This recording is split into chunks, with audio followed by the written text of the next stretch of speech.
Hi ಸ್ನೇಹಿತರೆ, ನಮಸ್ತೆ. Welcome back to my YouTube channel. ಇವತ್ತಿನ ರೆಸಿಪಿ ರುಚಿಕರವಾದಂತಹ ಆರೋಗ್ಯಕರವಾದಂತಹ ಪಾಲಕ್ ರೈಸ್ ಯಾವ ರೀತಿ ಮಾಡೋದು ನೋಡೋಣ ಬನ್ನಿ. ಇದು ಕೇವಲ ಒಂದು 10 ನಿಮಿಷದಲ್ಲಿ ರೆಡಿ ಆಗುತ್ತೆ ಕಣ್ರಿ. ಬನ್ನಿ ಯಾವ ರೀತಿ ಅಂತ ನೋಡೋಣ. ಮೊದಲಿಗೆ ನಾನಿಲ್ಲಿ ಪಾಲಕ್ ಸೊಪ್ಪನ್ನ ಚೆನ್ನಾಗಿ ನೀರಲ್ಲಿ ತೊಳೆದ್ಬಿಟ್ಟು ಅದನ್ನ ಒಂದು ಪ್ಲೇಟ್ ಅಲ್ಲಿ ಹಾಕೊಂಡಿದ್ದೀನಿ. ನೆಕ್ಸ್ಟ್ ಇದನ್ನ ಒಂದ್ ಸ್ವಲ್ಪ ನೀರಲ್ಲಿ ಮಾತ್ರ ನಾವು ಬೇಯಿಸ್ಕೋಬೇಕಾಗತ್ತೆ. ನೋಡ್ರಿ, ಪಾತ್ರೆಯಲ್ಲಿ ಒಂದ್ ಸ್ವಲ್ಪ ನೀರ್ ಹಾಕಿದೀನಿ, ಜಾಸ್ತಿ ನೀರ್ ಹಾಕೊಳಕ್ ಹೋಗ್ಬೇಡಿ. ಸ್ವಲ್ಪ ನೀರಲ್ಲಿ ಮಾತ್ರ ನಾವು ಬೇಯಿಸ್ಕೋಬೇಕಾಗತ್ತೆ. ಸೊಪ್ಪು ನಾನಿಲ್ಲಿ ಒಂದ್ ಹಿಡಿಯಷ್ಟು ಮಾತ್ರ ತಗೊಂಡಿದೀನಿ. ನೋಡ್ರಿ, ಬೇಯಲಿಕ್ಕೆ ಇಡೋಣ. ಚೆನ್ನಾಗಿ ಬೇಯಿಸ್ಕೋಬೇಕು. ನೋಡ್ರಿ, ಆಲ್ರೆಡಿ ಬೆಂದಿದೆ. ಈ ನೀರ್ನ ನಾವು ಚೆಲ್ಬಾರ್ದು, ರುಬ್ಬುವಾಗ ಹಾಕೊಳ್ಳೋಣ. ಇದಕ್ ಬೇಕಾಗಿರುವಂತ ಸಾಮಗ್ರಿಗಳು: ಶುಂಠಿ ಬೆಳ್ಳುಳ್ಳಿ ಪೇಸ್ಟ್, ಒಂದ್ ಈರುಳ್ಳಿ ಕಟ್ ಮಾಡ್ಕೊಂಡಿದ್ದೀನಿ, ಒಂದ್ 5ರಿಂದ 6 ಹಸಿಮೆಣಸಿನಕಾಯಿ, ಸ್ವಲ್ಪ ಕೊತ್ತಂಬರಿ ಸೊಪ್ಪು. ನೋಡ್ರಿ, ಖಾರ ಜಾಸ್ತಿ ಇದ್ರೆ ಹಸಿಮೆಣಸಿನಕಾಯಿ ಕಡಿಮೆ ಹಾಕೊಳ್ಳಿ. ನಾನಿಲ್ಲಿ ಖಾರ ಕಡಿಮೆ ಇರೋದ್ರಿಂದ ಒಂದ್ 5-6 ಮೆಣಸಿನಕಾಯಿ ಹಾಕೊಂಡಿದ್ದೀನಿ. ಮೊದಲಿಗೆ ಮಿಕ್ಸಿ ಜಾರಿಗೆ ಪಾಲಕ್ ಸೊಪ್ಪು ಹಾಕೊಳ್ಳೋಣ.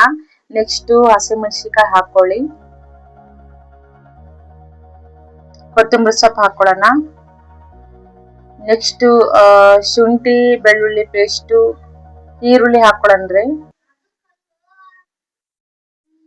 ಹಾಗೆ ಶುಂಠಿ ಬೆಳ್ಳುಳ್ಳಿ ಪೇಸ್ಟ್ ಹಾಕೊಂಡು ನಾವು ನುಣ್ಣಗೆ ರುಬ್ಕೊಳ್ಳಂದ್ರೆ. ಆಗ್ಲೇ ಸೊಪ್ಪು ಬೇಯಿಸಿದ್ವಿ ಅಲ್ವಾ, ಅದು ನೀರ್ ಉಳ್ದಿತ್ತಲ್ಲ, ಅದು ಕೂಡ ನಾವ್ ಇದ್ರಲ್ಲಿ ಹಾಕೊಂಡು ಮಿಕ್ಸಿ ಜಾರಲ್ಲಿ ರುಬ್ಕೊಳ್ಳಂದ್ರಿ ನುಣ್ಣಗೆ. ಯಾವ್ದು ವೇಸ್ಟ್ ಮಾಡಬಾರ್ದು ಕಣ್ರಿ. ನೋಡ್ರಿ, ಅದನ್ನು ಹಾಕೊಂಡು ನಾವು ನುಣ್ಣಗೆ ರುಬ್ಕೊಳ್ಳೋಣ. ನೋಡ್ರಿ, ಈ ರೀತಿ ನುಣ್ಣಗೆ ಆಯ್ತು. ಮಿಕ್ಸಿ ಜಾರಿಗೆ ರುಬ್ಕೊಂಡು ನೋಡ್ರಿ, ಇದನ್ನ ಒಂದ್ ಸೈಡ್ ಅಲ್ಲಿ ಇಟ್ಬಿಟ್ಟು ಒಗ್ಗರಣೆ ಮಾಡ್ಕೊಳ್ಳೋಣ ಬನ್ನಿ. ನೋಡ್ರಿ, ಒಂದ್ ಬಾಣಲಿಗೆ ಎಣ್ಣೆ ಹಾಕಿದೀನಿ. ಎಣ್ಣೆ ಅಥವಾ ತುಪ್ಪನಾದ್ರೂ ಹಾಕೋಬಹುದು, ಒಂದ್ 3 ಸ್ಪೂನ್. ನೀವು ಒಗ್ಗರಣೆಗೆ ಸಾಸಿವೆ ಜೀರಿಗೆ ಹಾಕೊಳ್ಳೋಣ. ನೋಡಿ, ಇದು ಬೆಳಗಿನ ಬ್ರೇಕ್ಫಾಸ್ಟ್ ಗೆ ತುಂಬಾನೇ ಚೆನ್ನಾಗಿರುತ್ತೆ. ಮಕ್ಕಳು ಲಂಚ್ ಬಾಕ್ಸಿಗಂತೂ ತುಂಬಾನೇ ಸೂಪರು. ಮಕ್ಕಳು ತುಂಬಾನೇ ಇಷ್ಟಪಟ್ಟು ತಿಂತಾರೆ, ಅಷ್ಟು ರುಚಿಕರವಾಗಿರುತ್ತೆ ಇದು ಪಾಲಕ್ ರೈಸ್. ನೋಡ್ರಿ, 50 ಗ್ರಾಮ್ ಅಷ್ಟು ನಾನು ಗೋಡಂಬಿ ಹಾಕೊಂಡಿದೀನಿ. ಗೋಡಂಬಿ ಬದ್ಲಿ ನೀವು ಶೇಂಗಾ ಬೀಜನಾದ್ರೂ ಹಾಕೋಬಹುದು.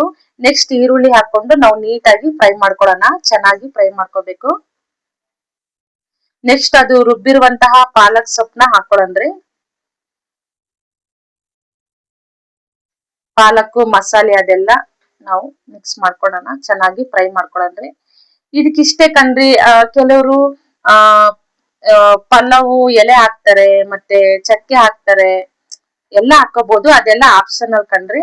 ಇಷ್ಟು ಸಾಮಗ್ರಿ ಇದ್ರೆ ಸಾಕು, ನಾವು ತುಂಬಾನೇ ಟೇಸ್ಟಿ ಆಗಿರುತ್ತಿದ್ದು ಪಾಲಕ್ ರೈಸ್. ನೋಡ್ರಿ, ರುಚಿಗೆ ತಕ್ಕಷ್ಟು ಉಪ್ಪು, ಒಂದ್ ಸ್ವಲ್ಪ 1/4 ಸ್ಪೂನು ನಾನು ಅರಿಶಿನ ಪುಡಿ ಹಾಕೊಂಡಿದೀನಿ. ನೀಟಾಗಿ ಫ್ರೈ ಮಾಡ್ಕೊಳನ್ರಿ. ಅದು ಚೆನ್ನಾಗಿ ಎಣ್ಣೆ ಬಿಡೋ ತನಕನು ನಾವು ಫ್ರೈ ಮಾಡ್ಕೊಳನ್ರಿ. ಆಲ್ರೆಡಿ ನಾವು ಬೇಯಿಸ್ಕೊಂಡಿರ್ತೀವಿ. ಒಂದ್ 10 ನಿಮಿಷ, ಒಂದ್ 5 ನಿಮಿಷ ಬೇಯಿಸ್ಕೊಂಡ್ರೆ ಸಾಕು. ನೋಡ್ರಿ, ಎಣ್ಣೆ ಬಿಡ್ತಾ ಬಂದಿದೆ. ರೈಸ್ ನಾನು ಆಲ್ರೆಡಿ ಒಂದ್ ಪ್ಲೇಟ್ ಅಲ್ಲಿ ಹಾಕಿಟ್ಟಿದ್ದೆ, ಕಲ್ಸ್ಕೊಳನ್ರಿ. ನೋಡ್ರಿ, ಇದಕ್ಕೆ ಅನ್ನ ಸ್ವಲ್ಪ ಉದುರಾಗಿ ಇರ್ಬೇಕು. ಅನ್ನ ತೀರಾ ಮೆತ್ತಗ್ ಮಾಡ್ಕೊಳಕ್ ಹೋಗ್ಬೇಡ್ರಿ, ಸ್ವಲ್ಪ ಉದುರಾಗಿ ಇರ್ಬೇಕು, ಚೆನ್ನಾಗಿರುತ್ತೆ ಕಲ್ಸ್ಲಿಕ್ಕೆ. ಇನ್ನೊಂದ್ ಸ್ವಲ್ಪ ರೈಸ್ ಹಾಕೊಂಡು ನಾವು ಕಲ್ಸ್ಕೊಳ್ಳನ್ರಿ. ಗೊಜ್ಜು ಜಾಸ್ತಿ ಆಯ್ತು ಅಂದ್ರೆ ಇನ್ನೊಂದ್ ಸ್ವಲ್ಪ ರೈಸ್ ಹಾಕ್ಬಿಟ್ಟು ಕಲ್ಸ್ಕೊಳ್ಳಿ, ಚೆನ್ನಾಗಿರುತ್ತೆ. ನೀಟಾಗಿ ಹೊಸಬ್ರು ಯಾರೆಲ್ಲ ನನ್ನ ಯೂಟ್ಯೂಬ್ ಚಾನಲ್ ನೋಡ್ತಾ ಇದ್ದೀರೋ ಪ್ಲೀಸ್ ಸಬ್ಸ್ಕ್ರೈಬ್ ಆಗಿ. ಹಾಗೆ ನನ್ನ ರೆಸಿಪಿ ಇಷ್ಟ ಆಗಿದ್ರೆ ಒಂದ್ ಲೈಕ್ ಕೊಡೋದ್ ಮಾತ್ರ ಮರೆಯಕ್ ಹೋಗ್ಬೇಡಿ. ನೋಡಿ, ಒಂದ್ ಪ್ಲೇಟಿಗೆ ಹಾಕೊಳ್ಳೋಣ. ನೀವು ಒಂದ್ಸಲ ಮನೇಲಿ ಟ್ರೈ ಮಾಡಿ ಯಾವ ರೀತಿ ಬಂದಿದೆ ಅಂತ ಕಮೆಂಟ್ ಬಾಕ್ಸ್ ಅಲ್ಲಿ ತಿಳಿಸಿ ಸ್ನೇಹಿತರೆ. ಹೀಗೆ ನಮ್ಮ ವಿಡಿಯೋ ನೋಡ್ತಾ ಇರಿ. Thanks for watching video. Next ವಿಡಿಯೋದಲ್ಲಿ ಸಿಗೋಣ. ಬಾಯ್ ಸ್ನೇಹಿತರೆ.